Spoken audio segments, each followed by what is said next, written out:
definitely brightened my day. Just by your A good harvest, good fall.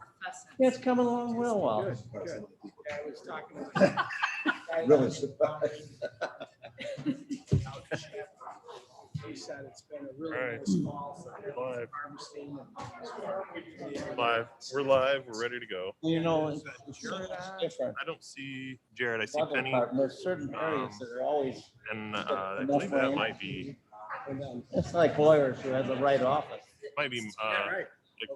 Location, Yeah. location. And Iqbal, I think. Or, But it's been all right. Well, It's- good. Well, I missed- Everything's dried up, as you well know. Yeah, yeah. Well, that's what he was just saying. When he was, because he has. yeah, there's people They joining. also have a trucking where they do a lot of. Got a couple minutes, right? Why not wait till the last? Second? It's good. It's good, right? There's so many. It doesn't weigh as much. Is that an extra one? Yeah. So, well, It's a good year. Good. Good to see you. How you doing? Fine, how are you? I think so. I haven't asked the chief. He wants to say anything about it, but He's gonna wait, we talked it over, so he'll wait for, because you'll introduce it and then I'll withdraw it. I think that I want to say a couple of words, and say a couple words, and chime in. Mr. Chairman, I just want to make sure we're. Morning, sir. get it all. it must feel pretty good that doing that. It's a satisfaction with a job. Yes, yes. Hey, Chris. Yeah, Lewis joined. No,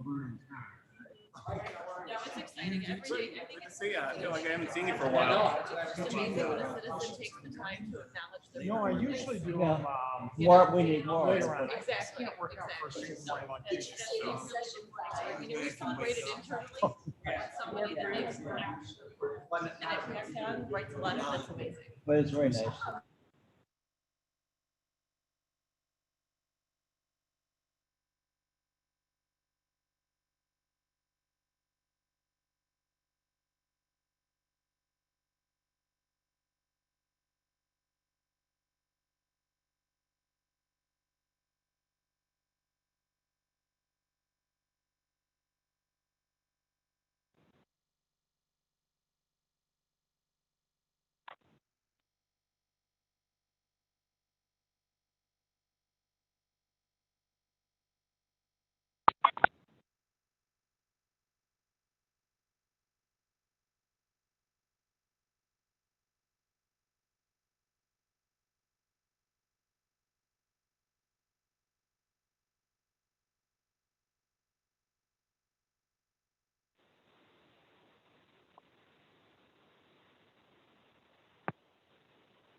He went to the right doctor.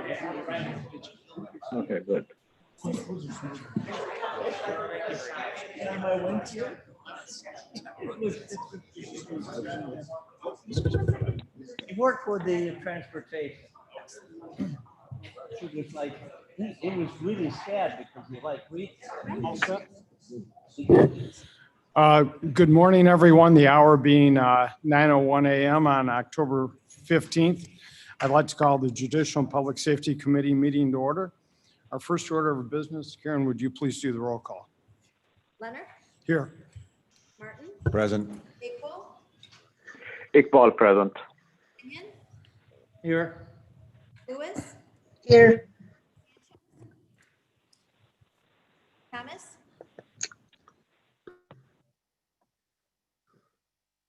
Thomas,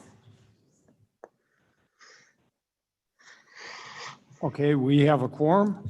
Moving ahead, I need a motion and a second to approve the minutes of the September 10th meeting. Moved by Mr. Kenyon, seconded by Mr. Martin. Any changes, additions, deletions, corrections?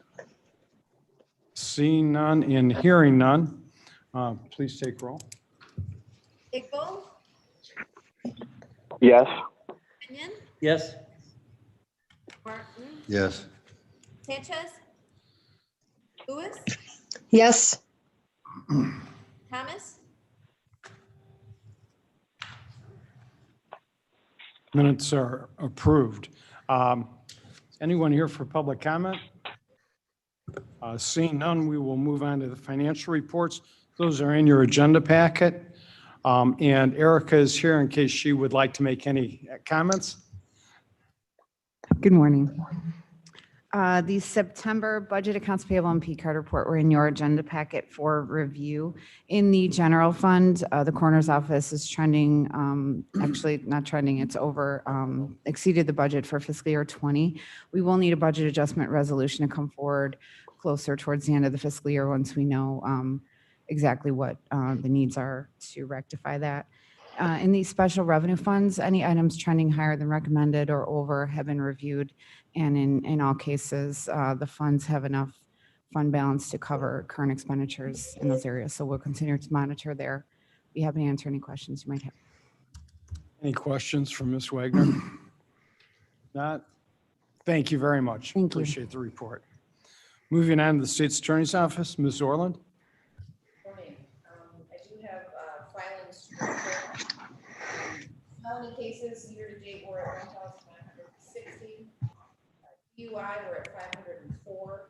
Domestic violence cases were at 831. That is a slight increase from where we were at this time last year. That might be attributed to the COVID situation and moving home.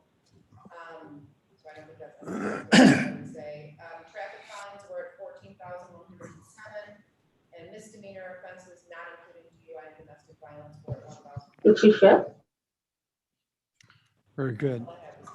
Well, thank you very much. Any questions from Ms. Orland? Seeing none and hearing none, thank you once again. We'll move on to the Sheriff's report. Sheriff Kane. Morning, everybody. Just quick updates here. The second time this year, I'm saving everyone from a PowerPoint. So I'll be quick. So we're forecasting election week may be a bit tumultuous for public safety around the county. So we've aligned with Elgin, Aurora, and Naperville Police Departments for a unified operations center during that week that will be standing up just in case there is any civil unrest. We have no indication and no real intelligence of what may or may not occur, but just want everyone to know that we're well prepared. And at the Sheriff's Office alone, we have about 150 sworn staffers that we can stand up immediately during that week. So we feel ready. We did get our final proposal and cost analysis on our jail camera program and courthouse camera program upgrade that we've been discussing and that we put forth a capital request on for 2021. The final estimate came in just over $4 million for this total upgrade. Detective Kaddish, who led the project on the Sheriff's Office side, does have this packet if anybody is interested in reviewing the content and material for that upgrade. Again, this system would be upgrading a 12-year-old camera system that was installed when the jail was first designed. It would be supported by ITD as well as facilities. So it's a large joint project, and we believe we have several funding sources we can point to make this happen within a short amount of time. And the system we have now does incur the county a great deal of liability because it does not capture many areas of our jail, and the footage that it does capture is not detailed enough for us to prosecute cases on in many circumstances. Just a quick update. We talked about our jail population and how critical that is to our new federal marshal contract, as well as maintaining safety during COVID times.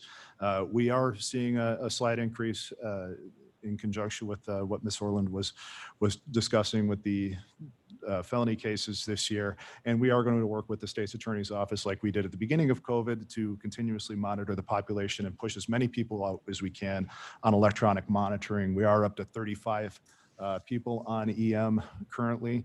And hopefully we can see that number rise in the near future to ease our continued increase in population. And for the last almost 2 years now, we've discussed leasing the open space that's unused in the jail for a rehab facility, a drug treatment facility. We were really stalled by the company that we chose to run our leasing of this space. So ultimately, in working with the civil side of the state's attorney's office, we decided that the sheriff's office would do all the marketing on our own. We shot a video of it with our great IT department last week, and we'll be working with the state's attorney's office. We'll do the marketing, and they'll work on the contract side. So just a quick update there. We're going to try and move that forward as fast as possible. That concludes my report this month, and then I do have 2 resolutions up on the agenda as well. Any questions before we move these resolutions for Sheriff Hain? Seeing none, Sheriff, let's take these one at a time, and if you would please do the electronic monitoring service first. Certainly. So this is just expanding our agreement with BI Incorporated, who we currently rent the electronic monitoring equipment from. Of course, we selected them during our pilot program. If we do run over that $30,000 a year threshold in equipment leasing, we will need to have them approved. So we launched an RFP. We had, I believe, 7 total companies bid on it. BI was the most efficient and quality company that put in bids. So my staff in their scoring selected BI, and this just moves that forward. So it opens up our program further. Excellent. I need a motion and a second to discuss and move forward. Moved by Mr. Kenyon, seconded by Mr. Martin. Karen, please do roll. Any discussion, questions on that? Hearing none and seeing none, we'll do the roll. Igbo, Iqbal, yes. Kenyon, Yes. Lewis, Yes. Martin, Yes. Sanchez, Yes. Thomas. Okay, passes. Okay, resolution passes. Moving on to the second one, Sheriff Hain. The second one simply authorizes the acceptance of our emergency management grant for FY20. So this funds roughly 50% of their total operating budget. And that amount of that grant, or the cost of the project is $4,150. Is that correct?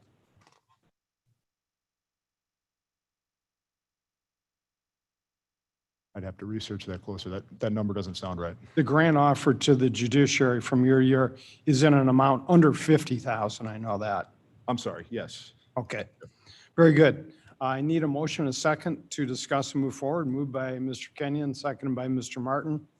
Any questions, concerns? Hearing none and seeing none. Karen, would you please do the roll? Igbo, Iqbal, yes. Kenyon, Yes. Lewis, Yes. Martin, Yes. Sanchez. Yes. Passes. Resolution passes. Anything else, Sheriff Hain? That is all for this month. Thank Well, you. thank you very much. Appreciate all your efforts. Moving on to judiciary and courts, Chief Judge Hull. Yeah, we have a couple things to report on. The first thing I want to do is introduce Judge Cruz. Judge Cruz is the presiding judge of our family division. Microphone. And so, just by way of introduction, first of all, has been a leader not only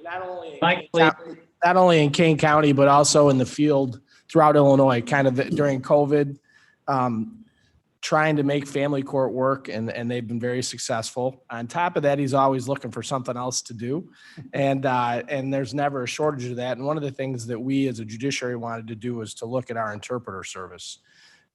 Renee is a native speaker. We have a number of judges who are on the bench now that are native speakers, and based upon that, they identified what they thought were some quality control issues that we needed to take care of.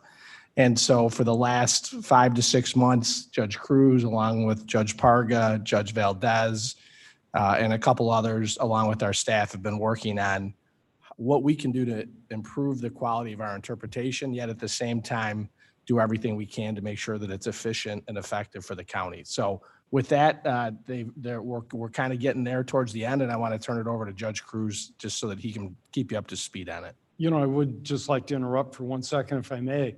I spoke with Judge Cruz before the meeting.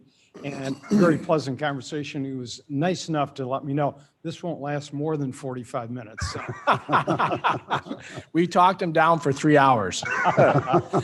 Judge Cruz. And I'd like to use some of Sheriff Haynes' time since he didn't bring a PowerPoint today either. Thank you for letting me come here today. I'm actually in the middle of a staycation at home, so you've saved me from some chores that my wife has me normally do while I'm home. But just to talk about our interpreting needs, during this pandemic, we always look for opportunity in the face of adversity, and that's what I think we've been able to accomplish, thankfully to our IT department, who's worked tirelessly to get us in position to be able to do things in a way we never thought we could do before. But drawing our attention to the interpreting, the way we've done interpreting in the past is we've contracted with third-party agencies in order to provide for our interpreting needs. Those contracts run through November 30th of this year, so we're kind of tied to those, but what we're looking to do is to maximize in a couple of different ways. Let's see, this clicker's working. The clicker's not working. Oh, here we go. I think it's on now. Here we go. So we want to increase the quality of interpreting. Quality is very important. I'll show you here in a moment why. Incorporate the available technology and reduce our costs and limit liability. At the end of the day, what we want to always do is be the best stewards of our taxpayers' funds. Now, we do have a mandated interpreter policy by the Illinois Supreme Court. It talks about that we're required for our courts to be language accessible to all people. And you might hear the word or the initials LEP, which is limited English proficient individuals. And they actually prescribe to us how we're supposed to appoint individuals and what type of interpreters to appoint. So they mention here, and you'll see certified or qualified interpreters are the prime individuals that we're supposed to appoint as interpreters for individuals, and then registered is kind of a backup. Now, we did draw some of the attention from the AOIC, which is the Administrative Office of Illinois Courts, because we are the only circuit that does third-party contracting. Everybody else has in-house, in-staff individuals that do the interpreting, and we only have one registered interpreter. We don't have any certified interpreters. They're accessible to us, but we don't have any on hand. So we start looking at that. So Kane County's current needs, Spanish is the primary language. We do need a physical body that can interpret in every single one of our court locations. That's Elgin, Aurora, Kane Branch Court, the Judicial Center, the Juvenile Justice Center, as well as 3rd Street. And just to give you an example of the languages we've used this year. Now, this is less than normal due to the pandemic, but you'll see all the other different non-Spanish languages that we've used over time for different interpreting needs. So these are the kinds of things that we third-party contractors would get someone to come in to help us with those needs. So just to give you an example of what we spend, an hourly rate, this is actually an invoice that we got from a Hindi interpreter that came to the Aurora Branch Court in June. The hourly rate's $105, which is pretty standard for an interpreter for an hour. And the type's kind of small, so you can see here, but we're gonna see some added expenses. For travel, $412.50. We also had to pay for mileage in the amount of $60.95 for a grand total of $578.45. For an individual in traffic court charged with the disobeying traffic control device, which is a traffic ticket, the interpreter was probably there for 10 minutes, but we have to pay for the hour, but we paid almost $600 for that service. When we should be, and now we can just pay for the hourly rate. Why is the quality of interpreting important? If you want to do a YouTube search of Elkhart, Indiana, an interpreter, it's going to give you a quick background story of this gentleman who spent 15 years in jail, and then his conviction was actually, he pled guilty. It was reversed because the interpreter made some errors in translation. Now, originally when I saw this, I thought it would have been during a trial or something else, but it was actually just advising him of his constitutional rights as he was pleading guilty. The interpreter mistranslated. The gentleman spent 15 years. Everything had to be undone. When you think about the cost of prosecuting someone, you think about the cost of now having to reinvent this prosecution, but the greater cost now is they start looking at every single case that interpreter was involved with to figure out whether or not the same errors occurred. Now, trials are one thing. Trials happen every once in a while, but people being given their rights happens every single day in every single criminal courtroom.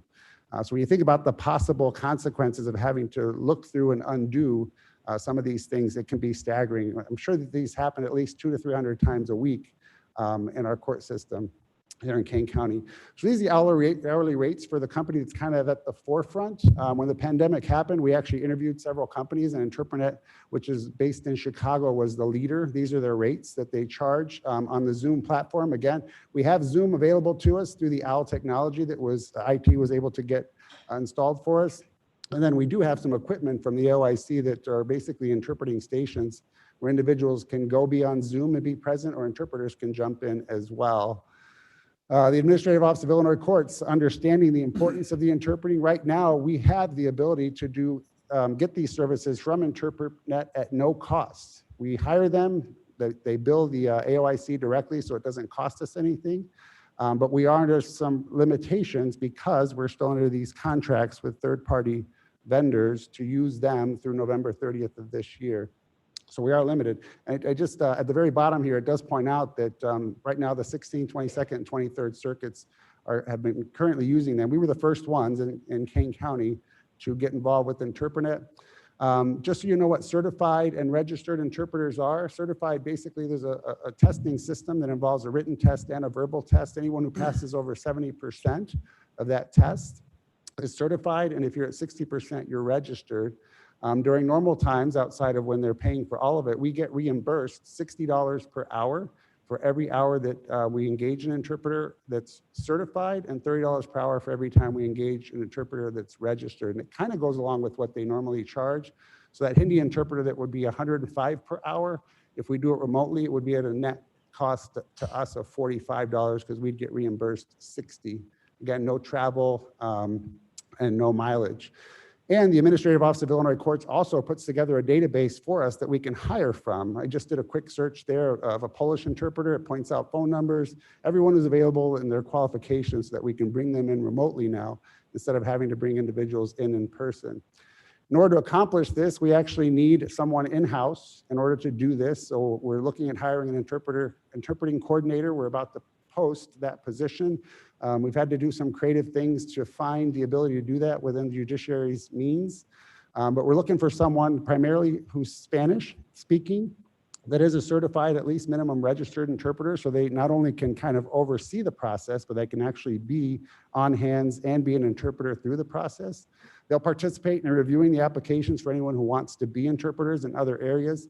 And we do recognize that even though you might have the certification or registered qualification, you still have to be a good fit for us to work with us. We want to have them oversee the hours and payment for those that we contract with, and more importantly, submit the monthly invoices to the Administrative Office of Illinois Courts so we can get our reimbursement. Since we started doing this and we started counting the hours that we're using, we've already received $50,000 back from the Administrative Office of the Illinois Courts, which alone in itself should pay for the individual that we're looking to run this position. That's just a small window over a small period of time. So we believe the savings will be significant and there'll be money coming back to the county. We also want them to make sure that all those remote locations are fully staffed at all times. Some people have to go on vacation, they call in sick, et cetera. So we have to have a point person for that. And then lastly, just continue oversight of our interpreting needs. In my view, at some point, I don't know that we have to have 5 physical Spanish-speaking bodies in every courthouse. I think just like you'd have like an operating system, you could have people sitting at computers that can remote in to the various courtrooms as needed to do these things as well. The beauty of this, again, we are set up for it now with what IT's been able to do with us over the pandemic. Right now, anyone can join in and attend court through Zoom, through our website, and the interpreters join in through the same platform. The judges are all trained in how to allow interpreters in, allow them to interpret consecutively. We had our drug court graduation there that you see, and we have our family court that appears on a regular basis through Zoom, and an interpreter just pops in and suits the needs of everyone as they appear. So with having this in-house, in-person administrative coordinator, someone who can also interpret in court, but then monitor and constantly look at the ability to save on these other expenses, we believe we'll be able to be the best stewards of the taxpayers' funds. That's all I have. Thank you. Well, that was great, Judge Cruz. Any questions for the judge? Thank you once again, Judge Cruz.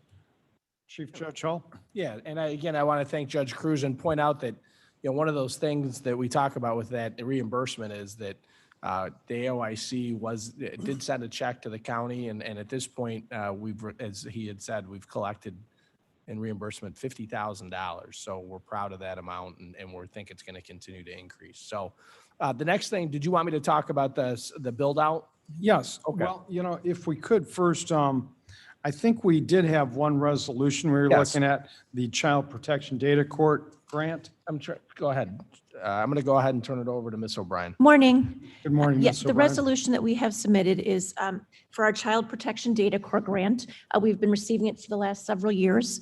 It is for $4,150. It is a federal grant that we receive. It goes to state courts. It allows us to, in our abuse and neglect courtroom, assess and evaluate our processes with foster care and adoptions, and then make improvements accordingly. So that's what we're asking for authorization for today. I'll need a motion and a second. Moved by Mr. Martin, seconded by Mr. Kenyon. Any questions, concerns? Seeing none, Karen, please do the roll. Iqbal, Iqbal, yes. Kenyon, Yes. Lewis, Yes. Martin, Yes. Sanchez. Yes. Resolution passes. Chief Judge Hull, did you want to? Well, you know what, and I'm sorry, you know what, we don't have any further report, and I'll let it get turned over to court services. Thank you very much. Any questions for the Chief Judge? Seeing none and hearing none, thank you very much, Chief Judge. Moving on to Court Service Administration, Ms. Ost. Good morning, thank you. So one update on the cars. I've received one of 5 cars that we've had placed on order for about a year now. So I think I have until like the middle of next month to see whether or not those cars come in. So we'll do something next month if we don't get the other 4 cars.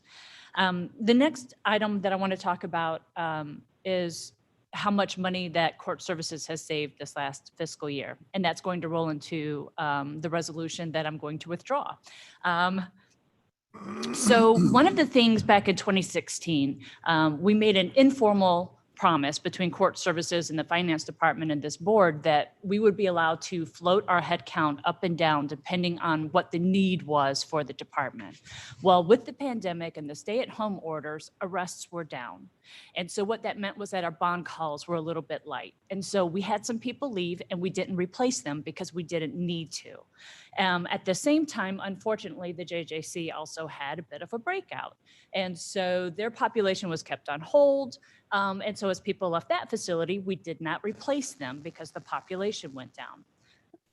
Additional to that, other facilities that do juvenile placement around the country were not accepting children for the very same reason. And so I have $400,000 in that line item that we did not spend because other facilities were not accepting children. So for every employee position that we kept open, it's about $5,000 per month per employee. And when you add that together, so each probation officer or corrections or detention youth counselor makes about $44,000 a year. When you add on benefits, that's about $60,000 a year. That's how I like big math because it's easy to do in your head. So that's about $5,000 per employee per month. So when I add all that together, including things like doing the Zoom bond calls, that's allowed for greater efficiency. I don't have to have as many staff on site. We can do that remote. We're going to save about $1 million this year, which is crazy. I didn't realize how much that was. So very, very happy about that. And so when we were looking at how much money we've saved and thinking about more efficiencies, because this is a time of great innovation. And I will give Judge Hull a lot of credit. He's pushing all the time. What can we do to be more efficient? How do we keep bodies out of the courthouse but keep cases moving? What does this look like? And the judges were brainstorming and they came up with the idea that we really need to move abuse and neglect closer to the delinquency courtroom venue. In part, that's because abuse and delinquency petitions are up. I apologize, I didn't bring the exact figures, but I believe they're up something like 67% in the last year. The JJC, especially through Mr. Davis's leadership, they have things like, and you all remember former Chief Judge Bowles got a courthouse dog. Mike has increased the amount of mental health personnel on site at the facility. There's a lot of things going on that really is conducive to handling and treating these kids who come from abuse and neglect backgrounds, but that's all located at our delinquency venue. And so to move all of those services into one facility makes a lot of sense.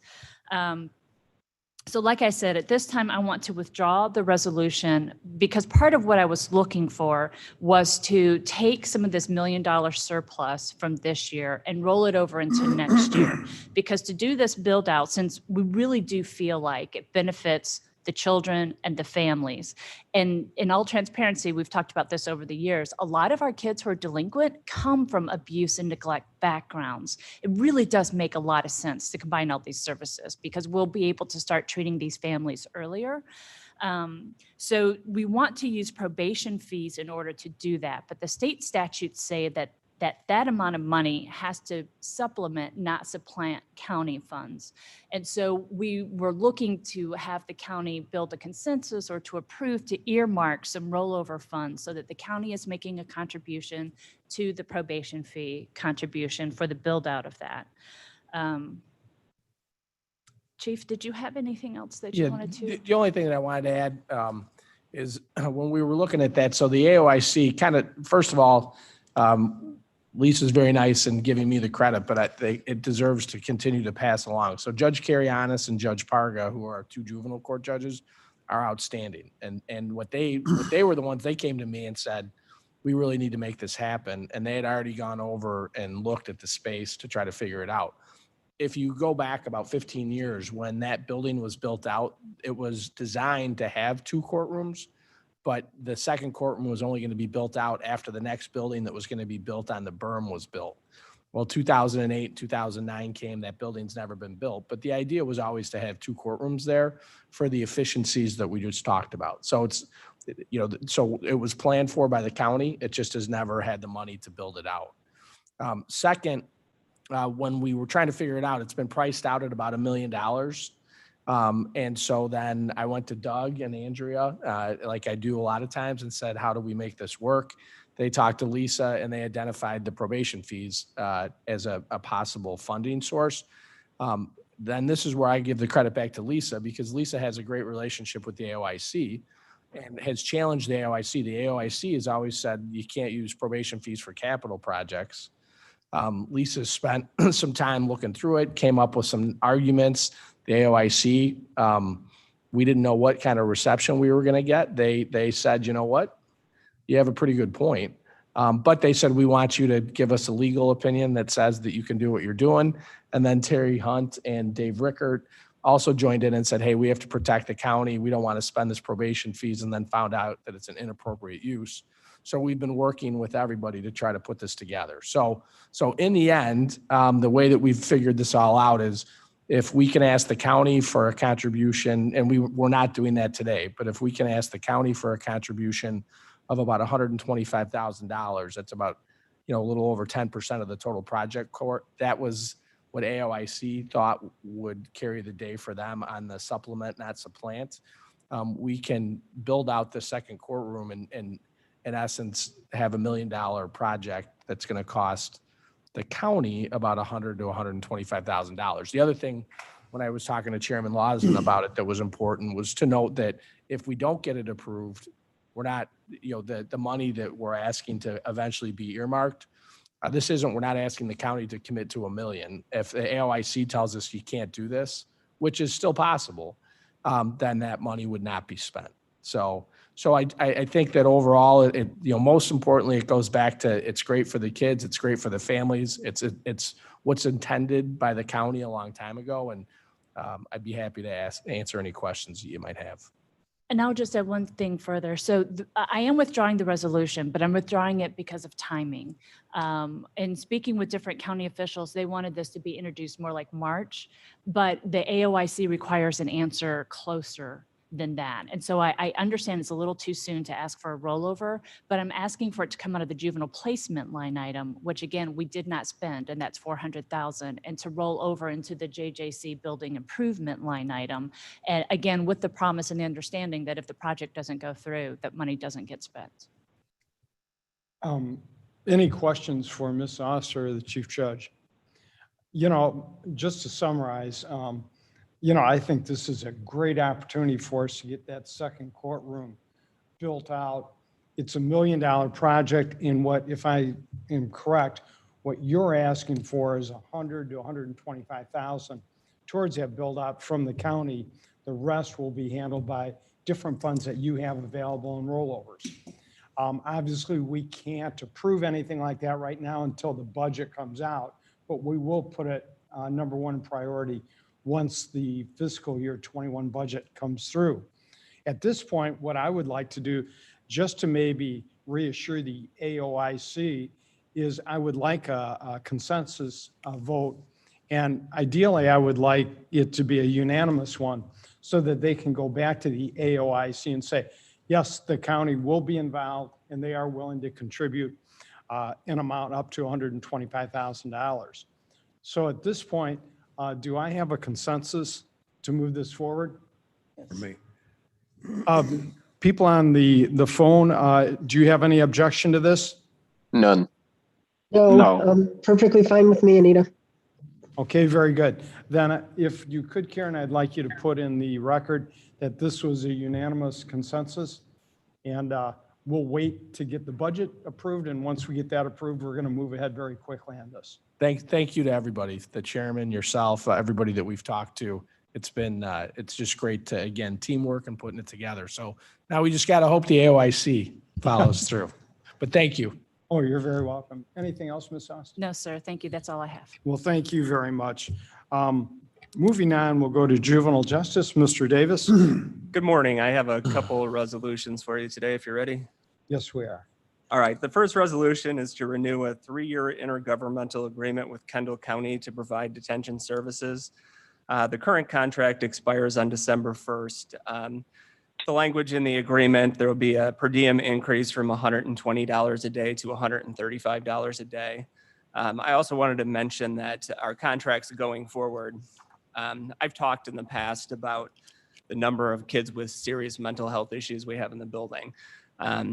What happens when we get those kids? Some of them probably need services beyond juvenile detention. So, but there's no place to put them. So we end up spending a lot of resources and money on these kids, whether it be one-on-one supervision or workman comp issues for incidents the kids are involved in, liability. So we have language in the contract that if we have a kid that we deem is not appropriate for detention, that they need services beyond detention, that we'll work with the counties to get these kids removed from our building.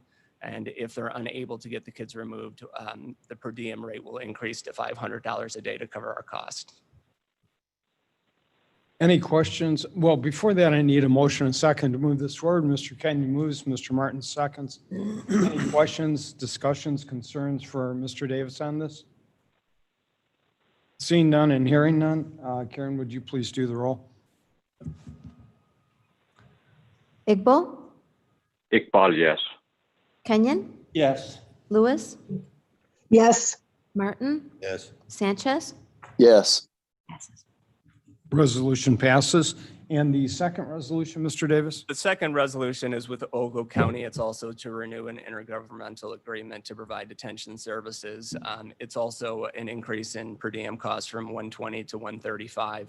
And it also includes the language about the scope of juvenile detention and kids requiring services beyond detention. I need a motion and a second on this. Moved by Mr. Kenyon, second by Mr. Martin. Any discussion, questions, concerns? Before we take roll on this, I'd like to point out, Mr. Davis was very brief about stating that the rate is going from $120 a day to $135, but that is a 12% increase, a little over a 12% increase. So I want to thank you again, Mr. Davis, for all your work. And if we could have a roll call on that. Igbo, Iqbal, yes. Kenyon, Yes. Lewis, Yes. Martin, Yes. Sanchez. Yes. Resolution passes. Yeah, I just had one more thing. We have a current contract with DeKalb County. It's a 5-year contract. We're 3 years in. We included language in that contract 3 years ago that we would revisit the per diem rate after 3 years without opening up the entire agreement. So we're also going to increase DeKalb County's per diem rate from 120 to 135 to bring it in line with everyone else. But we're just going to do that through a memorandum of understanding so that we don't have to open up the whole contract. Very good. Any questions on that? Anything else, Mr. Davis? Nope, that's all. Well, thank you very much. Appreciate all the work you do. Thank you. Moving on to Kane, Ms. Guthrie. And before you give your report, Ms. Guthrie, I'd just like to state that we're very happy with the individual that helped save a young child's life, and that was presented at the county board on Tuesday. And I think it's important that we all realize how important communication is. And KaneCom, that's what you do. So we thank you very much for that. The other thing, if you wouldn't mind, after you give your monthly report, if you could give us a little bit of an update on the new radio system. Yes, absolutely. Thank you. And I wanted to start by thanking the county board for recognizing our telecommunicator, Jim Holden, for his great performance on that call. He did receive a letter of commendation for his work. Just a quick summary. On September 21st at 10:49 a.m., we got a call from a father who was advising that his 20-month-old baby was not breathing and he was turning blue. And TC Holden did an amazing job. He was calm. He took control of the situation. He provided positive direction. He reassured our caller multiple times, and he assisted him in performing emergency medical direction for the baby. During the course of the call, the baby did start to breathe on his own. Our other telecommunicators very quickly dispatched police and fire to assist. We're thrilled it was a positive outcome. This is what we train to do. And the caller, the father, took the time to write a very nice email to Fox River Fire Protection District, as well as to us, thanking him for his great performance. When you're the caller, I think those seconds or minutes feel like hours while you're waiting for help to arrive. And TC Holden just did an amazing job keeping the caller focused and as calm as he could in a very stressful circumstance. So thank you for acknowledging his performance. It has been a very busy month. We are moving along very quickly on our hiring process. We anticipate hiring at least 2 new telecommunicators the first or second week of November. So Deputy Director Stofa has been working very hard with our certified training operators, our CTOs, on the training program and making sure we're ready to go. In addition, we continue to identify opportunities for our team to stay up to date on changes in the 911 industry by a lot of virtual training. So they're attending conferences virtually, and then we're rolling out training to our staff so they can keep up to date on that. And then a quick update on the StarCom project.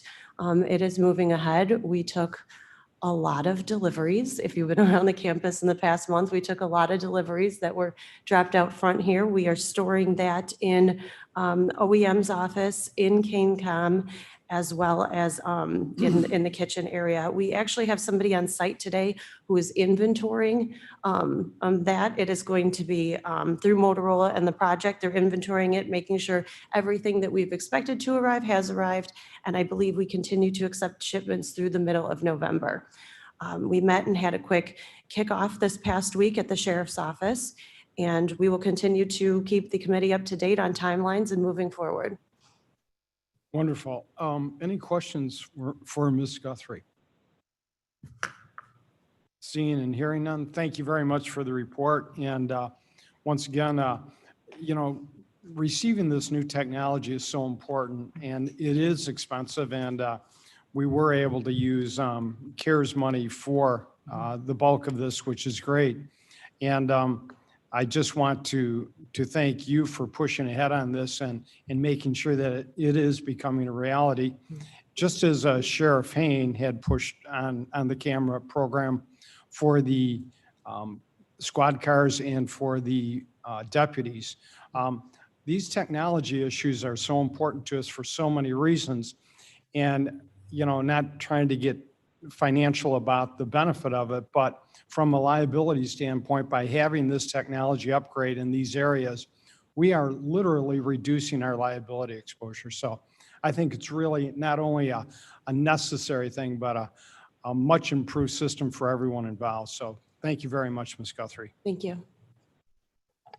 Moving on to the circuit clerk, Mr. Hartwell. Good morning.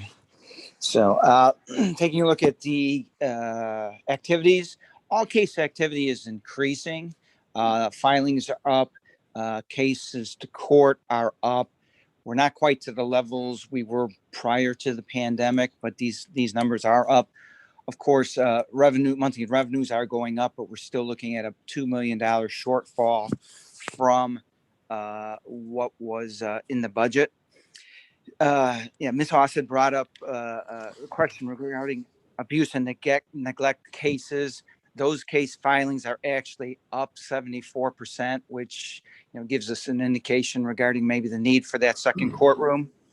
And collections are still current. So if any questions. Any questions for Mr. Hartwell? Seeing none and hearing none, thank you very much for your report, Mr. Hartwell. I did skip over the Merit Commission. I didn't mean to. Mr. Zies, do you have a report? Good morning. I do have a report. Our report is on file. Deputies list is going to be expiring in June. We have conducted our corrections test and plan on doing another one in December on the 14th. If there's any questions in regards to our report, I can take them now. Any questions for Mr. Zies? Seeing and hearing none, thank you very much for being here. Moving on to the public defender, Ms. Conant. Thank you. Good morning. Our report is attached. I would just point out that our numbers from August to September, happy to see that they're getting back towards more normal amounts as incoming cases. Two areas that we are still experiencing a pretty good increase, as others have said too, is abuse and neglect and domestic battery cases.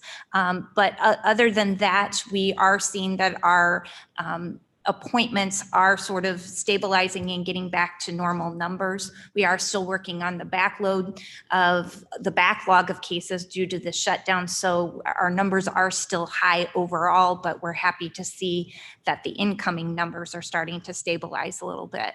I just have one other item of good news to share.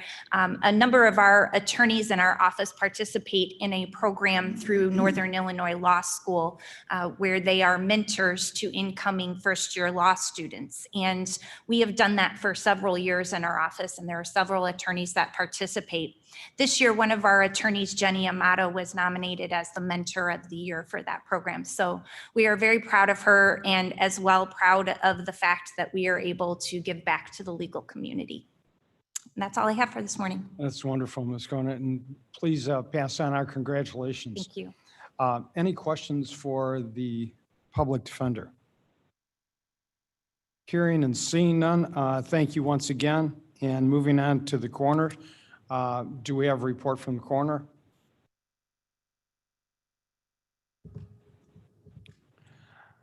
I'm going to assume no, we do not, so we'll move on from there. There's unfortunately no need for executive session today. Moving on, I need a motion and a second to place the reports on file. Moved by Mr. Martin, second by Mr. Kenyon.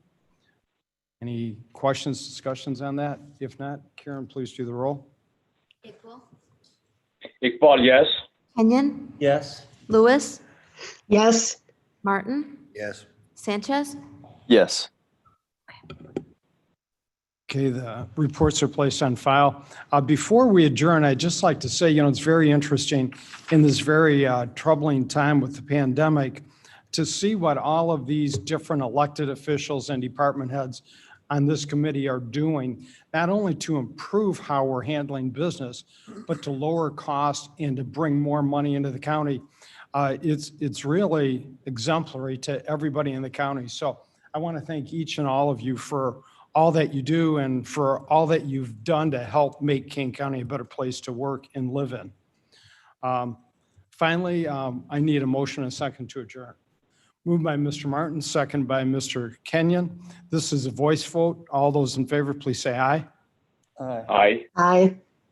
Meeting's adjourned. Thank you all very much. Well, I was wrong. It moved along pretty fast. You did a good job, sir.